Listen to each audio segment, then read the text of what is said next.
xanımları izləyək.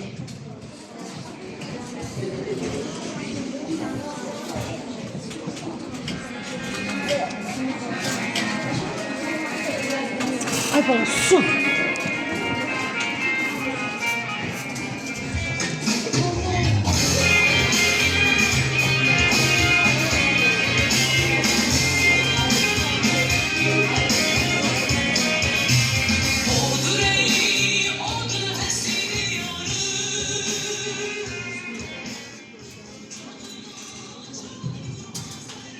Mən Məmnə Xatunam.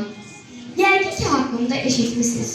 Ağlım, təmkinim, sədaqətim ilə həmişə eylənizin yanında olmuşam. Dövlət işlərində onun ən yaxın məsləhətçisi olmuşam. Elm və mədəniyyət xadimlərini hər cür müdafiə edib, onların daxili çəkişmələrin qarşısını almışam. Çox doğru deyirsiniz Məmnə Xatun. Mən Saray Xatunam.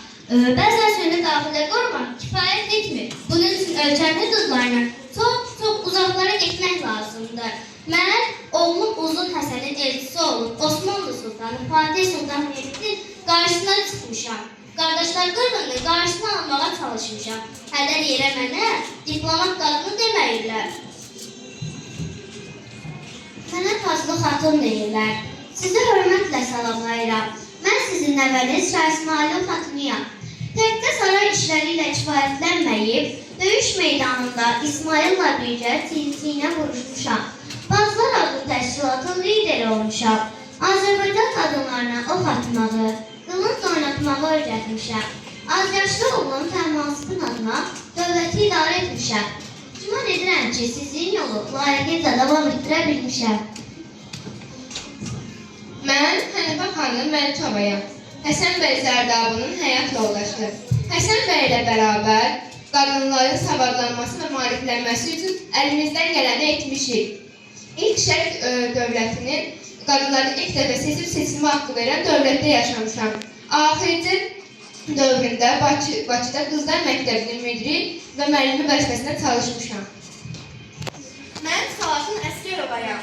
Sizin qarşınızda baş əyilən. Gördüyünüz işlər qanılmazdır. Yazdığınız şərəfli tarix səhifələrində mənim də az da olsa payım var. İxtisası mühəndis olsa da ədəbiyyata olan marağım məni jurnalist etdi.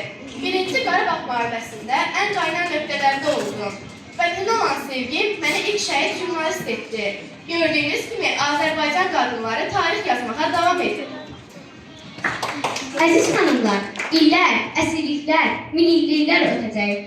Bu vətənin yeni qəhrəman qadınları da olacaq. Bu qadınlar da Azərbaycana şərəf, ləyaqət və ucalıq gətirəcəklər.